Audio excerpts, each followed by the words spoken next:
Okay, so have you ever, like, been in one of those situations, where you just, like, apologize? Yeah. Even when you know you did nothing wrong. Mm-hmm. Like, I remember one time I was in, like, a really crowded elevator, Oh, yeah. and people were getting out, and somebody's bag kind of brushed against me. Uh-huh. And before I even knew it, I was just like, oh, I'm so sorry. Oh, yeah. But it wasn't even my fault. Yeah. Yeah, it was just like this silly little thing. But it really got me thinking, why do we do that? Right. Why do we over-apologize so much? Yeah. Especially, like, in English. Yeah, that's a really, really relatable experience. Yeah. And you've hit on something it's so fascinating, I think. It's just something that we kind of do subconsciously, Yeah, but it can have a real impact on how we're perceived, definitely. especially when we're speaking English. Exactly. So in this deep dive, we're going to explore this whole idea Okay. of over-apologizing. We'll look at, like, why we do it, Mm-hmm. what the implications are, Yeah. and most importantly, how to strike that balance between politeness and assertiveness Yeah. without just relying on apologies all the time. Exactly. We're going to unpack some insights from a guide on effective communication Okay? that really sheds some light on this. It goes into, like, the psychology behind it, Yeah. why we over-apologize, and it offers actually some really practical strategies for communicating more confidently. I'm really excited to dig into this. Yeah. So the guide, it points out something called, like, the apology paradox, which is kind of this idea that, Yeah. while apologies are meant to smooth social interactions, overdoing them can actually make you seem less confident. It's kind of counterintuitive. Right. You would think that being, like, overly apologetic would make you seem more polite, more considerate, but it can actually kind of have the opposite effect. It Yeah. can signal that maybe you're a little insecure or, you lack competence. Yeah.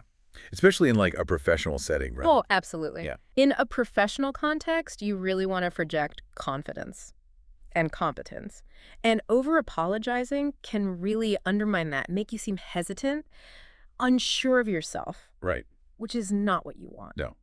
The guide also delves into, like, the cultural roots of over-apologizing. Mm. It suggests that, cultural backgrounds where politeness norms are different can play a role. Right. Like, maybe in some cultures, frequent apologies are a sign of respect. Yeah. But that doesn't always translate well into English. Yeah, that's a really important point.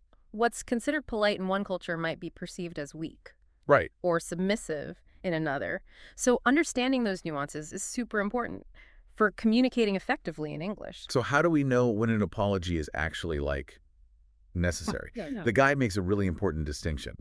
Save your I'm sorry Mm. for situations where you've genuinely caused inconvenience or hurt someone's feelings. Exactly. If you're late for a meeting or you accidentally offend someone, Right. a sincere apology is definitely warranted. But if you're simply, like, asking a question, seeking clarification, there's no need to preface it with sorry. Right. It's like saying, sorry, but could you please repeat that? Instead, just, could you please repeat that? Yeah, exactly. The first one kind of undermines the request itself, doesn't it? It does. It's almost like you're apologizing for needing clarification. Right. Being direct and concise can actually convey more confidence Yeah. and respect. And this is where it gets really interesting, right? The guide suggests that we can be both polite and assertive without just relying on apologies. Mm-hmm. Like, it offers some fantastic alternative phrases that we can use instead. Right. So I'm really excited to get into that. Yeah, one that I find really effective is replacing, sorry to interrupt, with, excuse me, may I add something? Oh, I love that. Such a subtle shift, but it makes a world of difference. It does, because the first one makes it sound like you're intruding, Right? and the second one positions you as, like, someone with a valuable contribution Yeah. to make. And it's about claiming your space in the conversation. Exactly. And think about it this way. Instead of saying, sorry, I can't, when you're declining an invitation, try, I appreciate the invitation, but I won't be able to attend. Ooh, that's so much better. Right. It acknowledges the other person's gesture Yeah. while clearly stating your position. Mm-hmm. It's polite but firm. Exactly. And this ties into kind of a crucial point that the guide emphasizes. Okay. Directness equals efficiency and boundaries. So are you saying that being direct is actually a form of politeness? In a way, yes. Being clear and concise in your requests and your responses, it saves everyone time. Right. It prevents misunderstandings, and it shows respect for the other person's time and their attention. That makes so much sense, yeah. And setting boundaries becomes easier when you're comfortable saying no Yes. without unnecessary apologies. Exactly. It's about owning your decisions and expressing them clearly and confidently. And the guide offers some really practical tips on how to do that. I'm all ears. Yeah. But before we dive into those, if you're enjoying this deep dive, don't forget to hit that like button and subscribe to our channel for more insightful content like this. All right, back to the guide. Okay. What kind of tips does it offer? Okay, so the guide suggests a few key strategies. Okay. The first one is to become more aware of your apology habits. Okay. Like, start paying attention to when and why you say sorry, Uh-huh. especially in situations where it might not be necessary. Right. It's like shining a light on those subconscious patterns. Exactly. Yeah. Once we're aware of them, then we can start to change them. Right. The second tip is to practice alternative phrases. Okay. We've already mentioned a few, Mm-hmm. but the guide has a whole list of them. Okay. The idea is to have those confident phrases ready to go, Right. so you can just swap them out for those unnecessary apologies. So it's about retraining our brains to respond differently. Yeah. Almost like creating new neural pathways. Exactly. Kind of like learning a new dance move. Yeah. At first, it feels awkward and unfamiliar, Mm-hmm. but with practice, it becomes second nature. That's a great analogy. Yeah. And the guide also emphasizes the power of observation. Okay. Pay attention to how confident communicators express themselves. Right. Both native English speakers and non-native speakers who have mastered the art of assertive communication. Oh, that's such a good tip. Yeah. It's like learning by osmosis. Yeah. We can pick up those subtle cues and nuances just by observing how others do it effectively. Exactly. And don't be afraid to experiment. Right.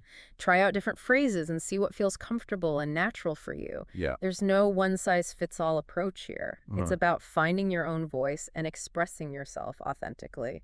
The guide also mentions a really interesting technique called the thank you swap. Oh, yeah. Have you ever heard of this? Yes. This one's a game changer. Okay. It involves replacing I'm sorry with thank you in certain situations. Okay, give me an example. For instance, instead of saying sorry for the delay, try saying thank you for your patience. Wow, that's so simple, yet so powerful. Right.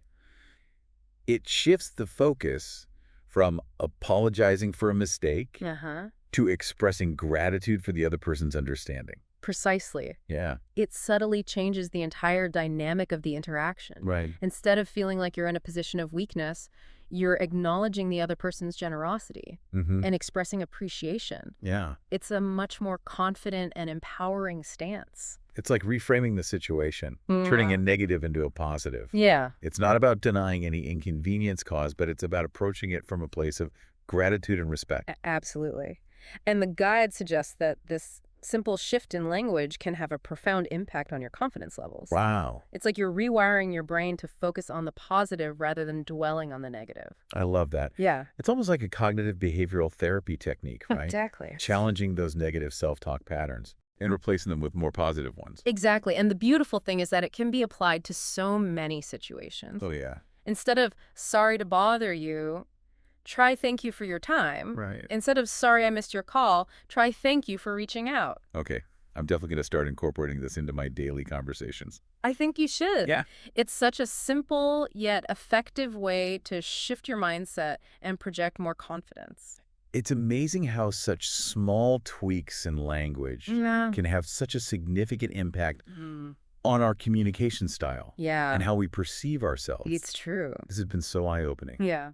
So to recap, we've talked about the apology paradox, the cultural influences on apologizing, and some practical strategies for communicating more confidently Right. without over-apologizing. Right. Are there any other key takeaways from the guide that we should highlight? Yeah, I think one of the most important takeaways is that, like, over-apologizing, it isn't really about politeness. It's often rooted in insecurity, or a fear of judgment. Yeah. And recognizing that can be a real game changer. Yeah, I think that's a really good point. Yeah. It's about understanding the underlying reasons behind our communication habits and then making conscious choices Right. to express ourselves more authentically and confidently. Exactly. The guide actually suggests a really interesting exercise. Yeah. Yeah, it encourages us to imagine a scenario Okay. where we're interacting with someone Ugh. who never apologizes, Oh, wow. even when they've made a mistake. Okay, I like this. It forces us to confront our own assumptions Ah, about what constitutes politeness right. and assertiveness. Exactly. Would we see that person as rude Yeah. or disrespectful? Mm. Or would we admire their confidence and directness? It's thought-provoking, isn't it? Yeah. It challenges us to consider different communication styles and how they're perceived in different contexts. It also makes me realize that there's a fine line between being assertive and being aggressive. Mm. And finding that balance can be tricky. Yeah. Especially for English learners Right. who are navigating like the nuances of a new language and culture. That's such a valid point. It's about being mindful Yeah. of the tone and the context of our communication. Right. Directness doesn't have to equate to rudeness. It's about expressing our needs and boundaries clearly and respectfully. So if you're listening to this and thinking, okay, this all sounds great, but where do I even begin? Like, what's one small step you can take today to start putting these ideas into practice? I would say start by noticing your apology patterns. Yeah. Pay attention to those situations where you just instinctively say sorry, Right. even when it's not necessary.